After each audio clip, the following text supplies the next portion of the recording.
let's watch WillE's warrior video. Let's get caught up here. Let's take a look at this. He's going through his entire class series. Warrior in the Burning Crusade. Is it any better now? Let's take a look. Here we go.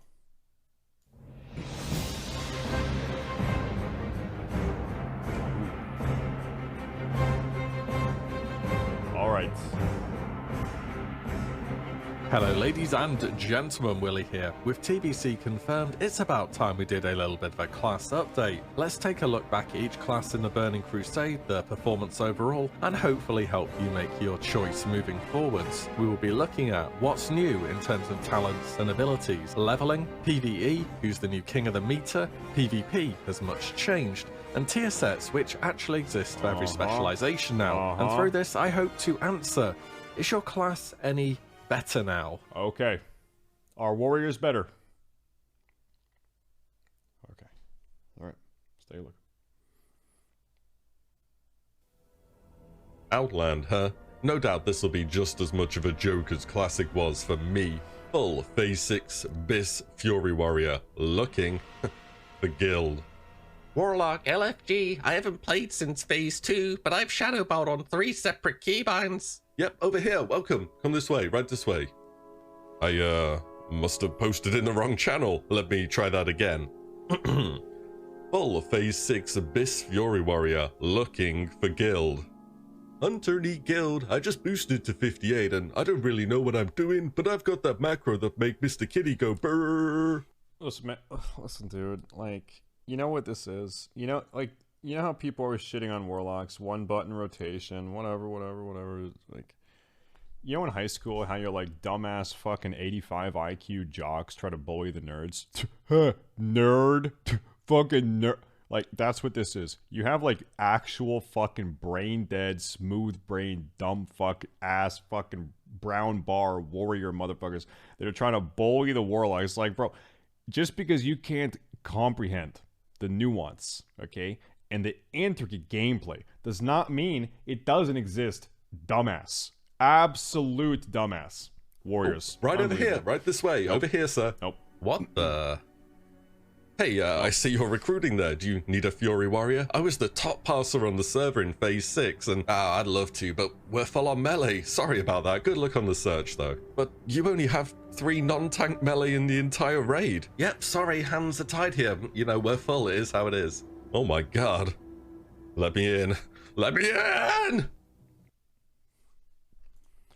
Hey, Tipo. This is actually... Where is it? Let me in. This is actually so true. Let me in! Yep. Today through the Dark Portal is the most popular class in Classic by far, and I mean by far. When it comes to all-around performance in PvP, and especially PvE, there is quite literally no better choice than the warrior... The warrior class. Yes, that. Out of a possible 8 classes to pick for each faction at the moment, the raiding population on nearly every single server is 20% warrior. Ults included, of course, but yeah, the class is pretty good. Best tank, best DPS, scales exceptionally well, really fun to play with a constant flow of rage and ability spam. Who doesn't like seeing themselves at the top of the meters after all? So does this trend carry over to TBC? Well, not exactly, no. Warrior was really brought much more in line. That doesn't, however, mean they go from being literally the best at everything they can do to the worst. Far from it. It's just their legacy of dominance was taken back quite a few steps. The crazy thing is, like, warriors in TBC are still really good. Like, they're great. They're just not fucking imbalanced god tier fucking Superman level. Like, they're just not OP. They're just good. They're just not OP as fuck anymore. That's all it is. And deservedly so, I would say, since when does one class get to be the best for an entire duration of a game in an MMO? True. Well, normal MMOs anyway. Classic is a bit of a special case. And just a side note for the class, you really can make of it what you want. Back when I was doing the Was It Any Good Though videos, I'd say some classes were not so good on performance, and I would have people in the comments saying, but wait, back in my day, I was always top DPS on my Boomkin doing my ZG pugs. I mean, that says a lot about the pugs, but yeah, if that's good enough for you, then fine. I'm just trying to give a good impression of what you can expect from the class. After all, people like to perform well. That's why the top 2 played classes on almost every server are Warrior Mage at the moment. With that said, let's get into this. What's new for the Warrior then? Lots of new additions to utility, that's what. Rage generation was changed a bit. As far as I know, this should be correct for 2.43. I couldn't really find any more information on the subject. Actual normalization of rage gain wasn't a thing till Kata, by the way. I've seen that commented quite a few times. Also, the heroic strike queuing should still be working too, also not removed till Cataclysm, as heroic strike was made an instant attack then, not a next melee attack. A new shout was added. Commanding shout gives your party a bunch of extra health. It's That's either good. this or battle shout, by the way, so make sure you keep the right one up. Victory Rush was also a thing in TBC. It doesn't heal like it does in later expansions though, but it doesn't have any rage cost, so a free bit of extra damage whilst leveling, or to get resets in PvE. It's something, I guess. Intervene was another addition. You may be noticing a trend It's really here. good. Not much new on the damage front, is there? It's like charge or intercept, but for an ally, redirecting the next melee or ranged attack. Only usable in defensive stance. Pretty Look at the run. solid, can Look be at good in speed. PvE to get back in range of an enemy when someone decides they want to run away from the tank instead of towards them when they get aggro, you know who you are, and is a very high skill cap ability in PvP, which can hard counter some CC setups. Speaking about PvP, Spell Reflection, something to keep you alive against those pet 10-second cooldown. 10 seconds. 10 seconds. 10-second cooldown. 10-second cooldown. The fuck is that? Who the fuck? Who is designing this shit? Who in the fuck is designing this? pesky mages. Well, perhaps for one additional global. It's a good ability, kind of easily telegraphed though, as the warrior has to put on the sword and board to use it. In PvE, it gives you a button to press against casters, though some harder hitting effects from bosses will just prevent the damage but not actually reflect the spell, unfortunately. Finally, whilst not a new active ability, it's pretty good, so I'll give it a mention. That is Stance Mastery. So you know how without Tactical Mastery, changing stances feels completely terrible as your rage is reset to 0? The Prot Fury players at the moment will know. Either way, with this new passive, you get to keep 10 rage when you change stance. Pretty good. Tactical Mastery still exists too, and stacks with this, though it's been downgraded from 25 rage kept to 15. Leveling then. I'll tell you what, I thought leveling as a warrior was gonna be terrible in Classic. And to be honest, the early levels kind of felt like you're role-playing a level 15 M. Dude, warrior leveling is so easy. Like, I actually don't even understand why warriors complain so much about leveling. It's not... It's actually pretty fast. Like, it's not bad.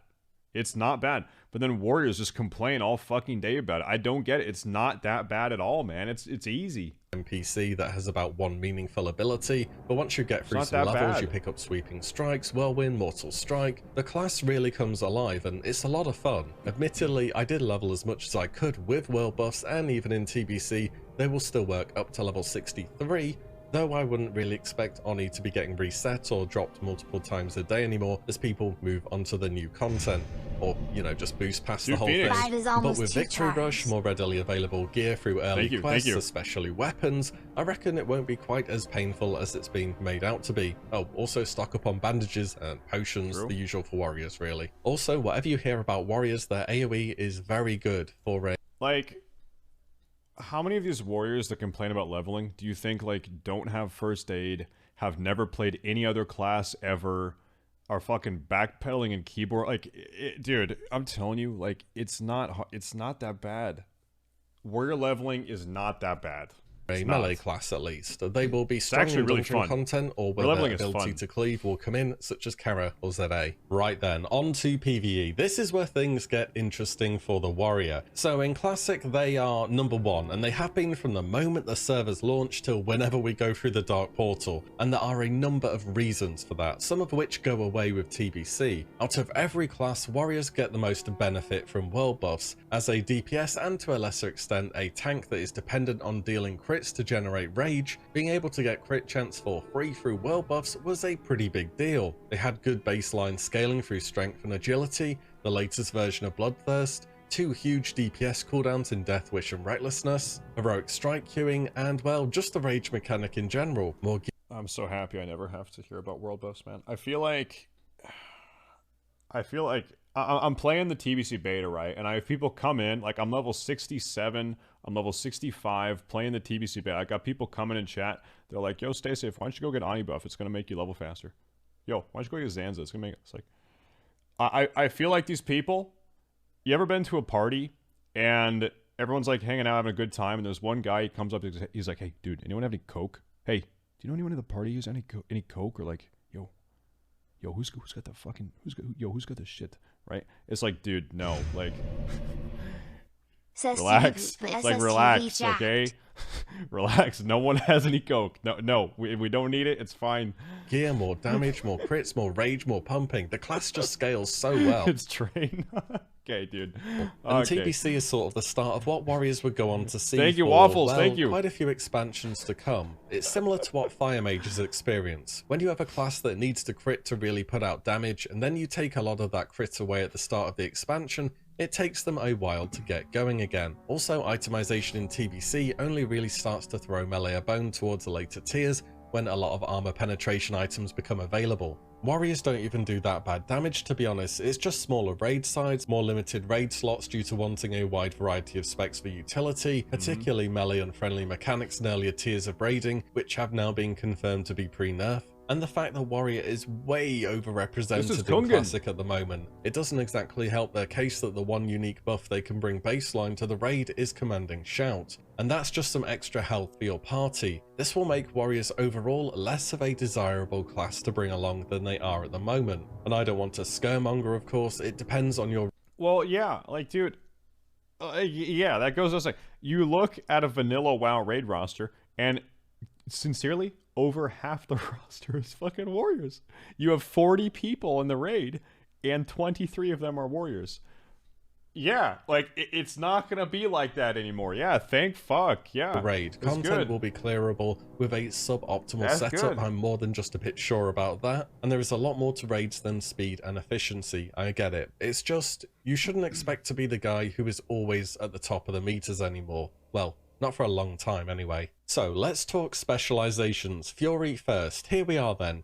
And there's a lot of talents, and this goes for Warrior DPS in general, which aren't exactly the most exciting, and you kind of have to pick them up in the arms tree to get down to Deep Wounds and Impale, which are just too good to pass up. It kind of feels like 10 points wasted just to get what you really want. So many other classes moved away from this kind of design. In fact, it almost feels like Warrior is the only class that actually still has to do this. You'll notice Death Wish and Sweeping Strikes have swapped places, which never really made a lot of sense, to be honest. Both of these fit thematically much better in their prior places, in my opinion. Tactical Mastery has moved from arms and now is at the top of the protection tree, but we're a bit short on talent points to be able to pick that up. In the Fury tree, new additions are Weapon Mastery, improved Whirlwind, and improved Berserker Stance. At least Warriors get some additional threat reduction mechanic now. Bottom of the tree is Rampage, use it after a crit, and it gives 250 bonus attack power at 5 stacks. Good early on, but it doesn't scale really, which is a shame. And I didn't manage to find this referenced anywhere, but is it ever worth with late game gear just dropping this and picking up Death Wish instead? 20% more damage for 30 seconds still sounds pretty nice.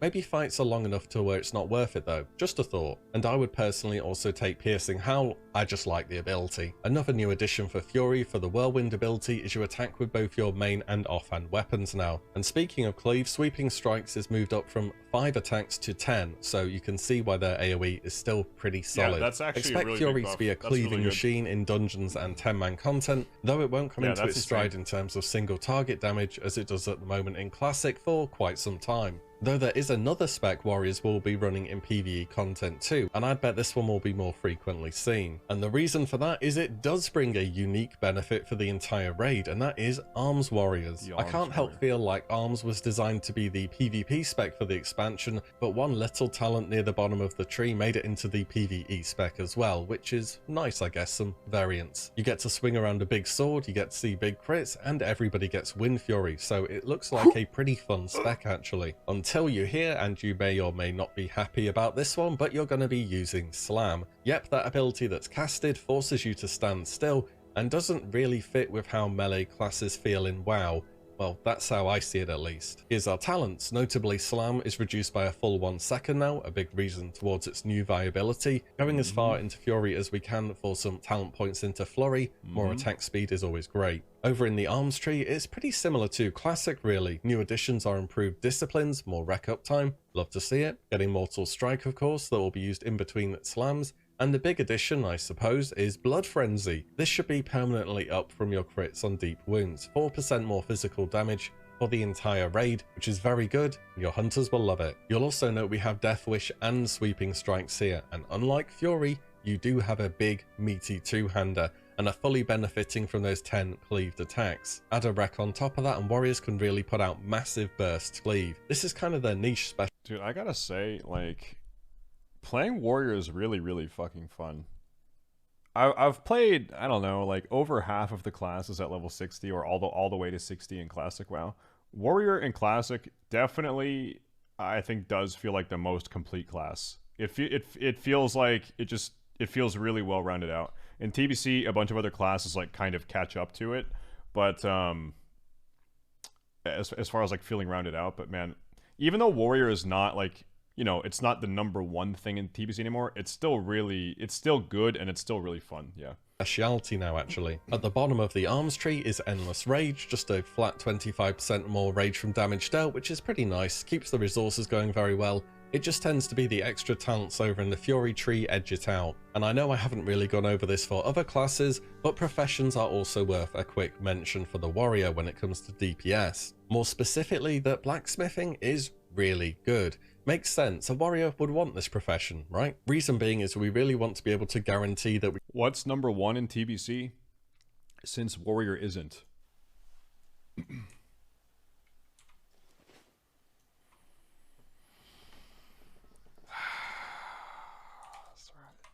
That's right. That's it. That's right. we can get our hands on a very good two-handed sword. And the one I'm referring to is the Lionheart sword, which is upgradable as the expansion progresses and will pretty much always be a solid choice till later phases. And this needs you to not only be a blacksmith, but hunters. These fucking dumbasses need a macro to play their class for them.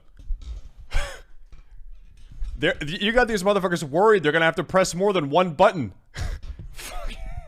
Okay, dude. Further spec into swordsmithing. Depends how much you like to min-max, but this is a choice you'll have to make against hammersmithing, which rewards an even more well-known weapon that will save for PvP. Which leaves us with protection, the go-to tank for Classic. Come TBC, they now have some competition on their hands. Both Burrs and Paladins really step up to the table. Does the protection tank lose their spot then? No, not at all. Prop remains a very strong choice, especially as a main tank. Which is good, because kind of like Paladins, if you aren't actively tanking something, you're not exactly contributing the most, shall we say. Okay, I'm gonna give you my TBC beta dungeon experience playing as a warlock with a feral tank, a prot warrior tank, and a prot paladin tank, okay? The worst is feral druid.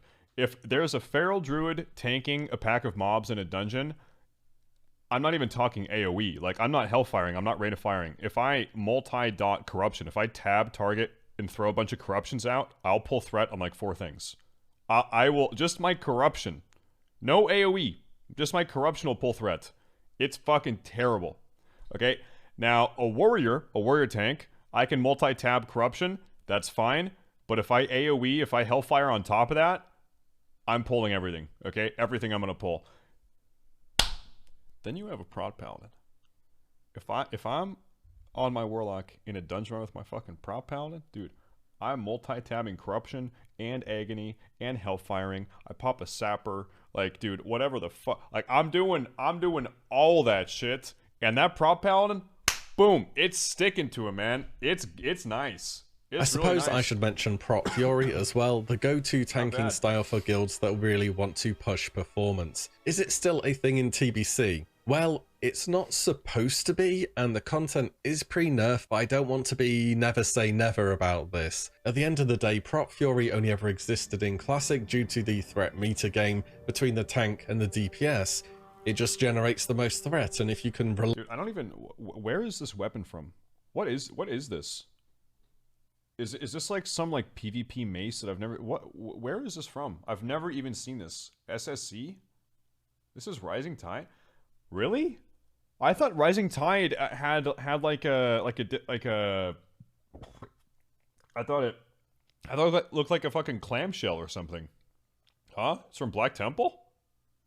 I don't know. Dude, I don't know why. I've never seen this. Never. Reliably survive whilst doing that. Or maybe I of just course, forgot. it's the best thing to do. Warglaive, Prot Fury, maybe? Just a little speculation. Also, Prot Fury is a much better off-tank, and Tactical Mastery was updated to add a threat modifier to Bloodthirst as well. I think though, and this is the general consensus on the subject, tanks will actually be deep protection, as they should be, wearing their heavy mitigation gear and a big old shield. Hell yeah. The real warrior tank class fantasy. And speaking about content being pre-nerf, this is actually... Look at this UI. What in the fuck? Oh my god! Like what? Why do people do this? What? actually great news for protection warrior tanks. What warriors have that druids and paladins can only dream of is an actually strong defensive toolkit beyond look at how high my health bar is, those being both a last stand and of course shield wall. Here are our talents. This is more utility or defense oriented as far as proc goes. One warrior somewhere in the braid really wants to pick up improved demo shout and thunderclap. It can be any of them really, it just fits into procs a little bit easier I think. Oh, and thunderclap can be used in defensive stance too now, which is a great little quality of life change. Arms and fury talent Yeah, like it never made any sense why you couldn't do that in vanilla. are pretty much the same as in Classic. In Protection we have improved Sunder and Focus Rage, making your abilities much more spammable, improved Shield Wall, Shield Mastery, and improved Defensive Stance. I guess this whole tree will feel kind of new to you if you've been Fury Prot though. Shield Slam is a big threat generator, and it also dispels a magic effect as well. At the bottom of the tree we have Devastate, which is like an upgraded Sunder armor that now does a bit of stacking damage. There is a lot of CC in this tree as well, with Concussive Blow and maybe even improved Shield Bash if you wanted to pick that up as well for dungeons. Paladins and Druids do have the scaling edge on warriors for tanking, but you will still see many Prot warrior tanks as a safe and stable choice. Imagine even letting these things hit you. Imagine not pulling 20 of these at once and just running around in circles. And just imagine even getting hit by these things. In the What is he doing? He's Also, supposed to there are run some away. boss mechanics that really feel as though they were made with the warrior in mind. Think Illidan's sheer ability in Black Temple. So I hope that gives you a broad outline of warriors in PvE, because I want to move on and talk PvP. To start off with, similar One of my goals, by the way, you see this weapon is called the Sun Eater. It drops off of Pathalion, the Calculator, and Heroic Machinar. One of my goals on my Warlock, I want to get this sword. I want to get this sword. I want to sit AFK in chat wrath. I want people to I want people to see me wearing this sword in chat. PvP. To start off with, similar to other tank specializations, get it. Prot is not a thing in gonna get it. PvP, it just doesn't do I any will get it. damage. Fury also isn't really either, well, partly it is for some key talents, but you're not going to be full-on dual wielding. What warriors will be in TBC is I will get arms, it. the same as it's been in Classic really. The Iron Will talent has moved over from Protection, which is a nice 15% chance to resist some additional effects. This will stack up very nicely with the Orc ratio, which has now been nerfed down from 25 to 15% by the way. Tactical Mastery and Protection is taken, combined with your passive, that's 25 rage when swapping stances. In the arms tree we have Second Wind. This is a really good new talent and will do far more over the course of a game than you would think. At least you're getting some rage whilst you're... Just real quick, let me read it. Whenever you're struck by a stun or immobilize effect, you will generate 20 rage and 10% of your total health over 10 seconds. At least you're getting some rage whilst you're sitting in a Nova or a Root these days. Improved Hamstring is taken again, and in Fury there is Weapon Mastery, which reduces the duration of disarms against you by 50%. Weapon chains are nerfed in general by the way, you can no longer be completely immune to them. Even the ones made through blacksmithing are still just 50%. For the real benefit of this specialization is to be able to get sweeping strikes, which obviously if you're hitting two targets next to each other is just going to be an enormous amount of pressure. Alternatively, there is another build for arms where we go really deep into it and pick up Endless Rage at the bottom.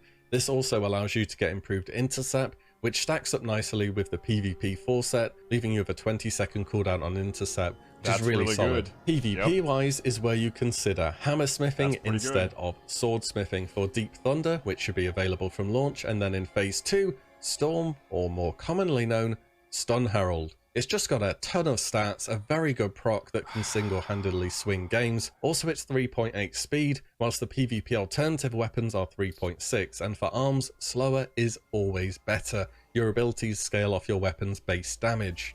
I'll be honest, man. Like, one of the things I hate most about WoW is how RNG it is. WoW is so fucking RNG. Like orc stun resist racial, the 5% stun resist meta gem, you know, the fucking stun herald. Like, I hate how RNG this game is. I hate it. I hate it. It's just the stupidest thing.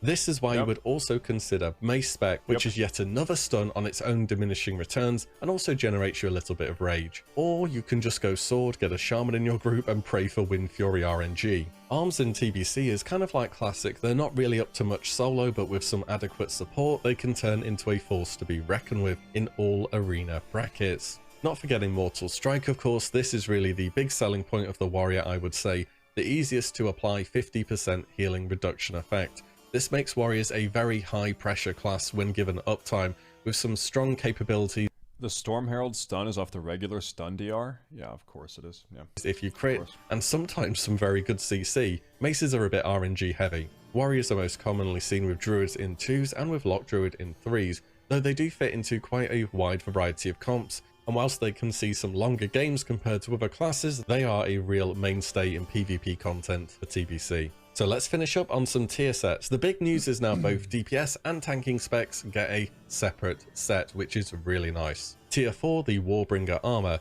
200 absorb after parry, and it also has a reasonable... Dude, Morgan Tidewalker looks like he's going to a gay club after the raid. Like, he actually looks so good. He looks so, like, flamboyantly good.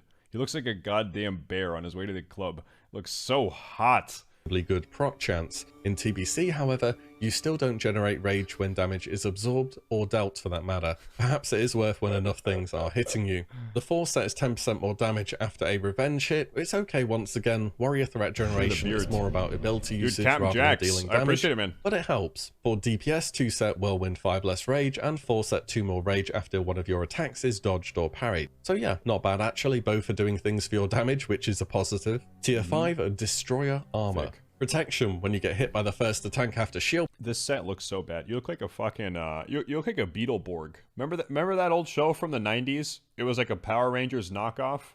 You look like a goddamn Beetleborg. Blocking, it has a whole lot more block value. This is the same as the Protection Paladin set if I remember right. Seems kind of niche again. The 4 set a chance for 200 haste rating after being hit. A pretty good proc chance too. Haste is a solid stat for protection. More attacks, more heroic strike spam. Seems pretty good actually. DPS wise, Overpower gives 100 AP for 5 seconds on the 2 set, which yeah, you aren't going to be leaving Berserker stance even as arms. It just loses you too much rage to swap back and forth. The 4 set some rage cost reductions. Once again, it's okay. Tier 6, the Onslaught armor. Protection, 170 more health from commanding shout. Well, I guess it's better than nothing. Not by much though. The 4 set 10% more damage on shield slam, which is just okay again. DPS wise, it's kind of similar to the other tiers. Less rage cost, more damage. I mean, it's fine. It's not the most exciting, but it's functional. So there is a quick look at the Warrior and the evolution of the class through the Dark Portal. But can we answer? The Warrior, is it any better now? Well, no, not really. Compared to Classic at least, you've been playing literally the best tank and DPS by some margin.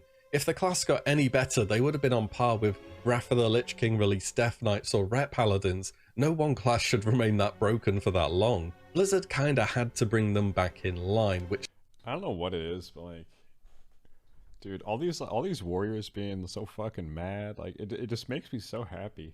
Like, every time I see a pissed off warrior, I just have to smile. It actually, like, deep down, it just makes me so fucking happy. Same? Yeah, it just feels so good. Fuck them all. Fuck all of them. Actually did. Tanking is still as good as ever as it was for protection. They do kind of similar to how they do in PvP compared to Classic, in that they need some help to be good, though resilience goes a long way to stop you from getting globaled. DPS is where the big hit happens. You aren't going to be on top of the meters every single fight of every single raid for the whole expansion. Yes, they have great AoE for a melee. Yes, by tier 6 with more armor pen gear becoming available, they do really start to improve, but I'd be lying if I said it wasn't a downgrade from Classic. Though whilst warriors don't pack the utility others do, the raw damage output is solid, and by the end of the expansion is actually very good. Still, less competition for gear though, right? That's something. It could be like bringing a new druid to Molten Core at the moment and walking them out with full tier 1. Wait, oh, okay, my bad. You finished the sentence. What I thought he said was bringing a warrior to your raid group is like bringing a fresh druid to your Molten Core. Oh, that's what I thought he said. All the same, as we went over earlier, the class is just way overrepresented in Classic at the moment. I'd be looking at securing a guild spot sooner rather than later on the warrior, regardless of your current role or playstyle preference. It depends how you approach raiding, of course. Not everybody's sweating at the thought of passes, and that's fine. You do you. There we go then, that's the warrior. I think they get a worse reputation than they deserve. We will see exactly how the pre-nerf content with modifications will look like in TBC. It could mean dungeons and raids full of 360-degree cleaving, AoE stun spamming, incapacitating mobs, which isn't great for melee full stop. I feel like this is so accurate, like the image of a warrior RP walking around like reminiscing over his glory days. He was like a guy that was on the college football team and then got fat, and he's in his 50s. He was like, damn, back in the day. Or maybe those are the kind of things that they would like to tone down a bit. Let me know if there are any bits you feel I should have included. There was a lot to the class, so I tried to get everything in I could in a reasonable time frame. And as always, thank you so much for watching and listening in, and I'll see you all in the next one very soon. Oh man, dude, it's so good. Alright, I'll be linked to video. That was a good video. That was a hilarious video. This is probably the funniest video I've seen in a long time. Oh, that video was so funny. What a good video, dude.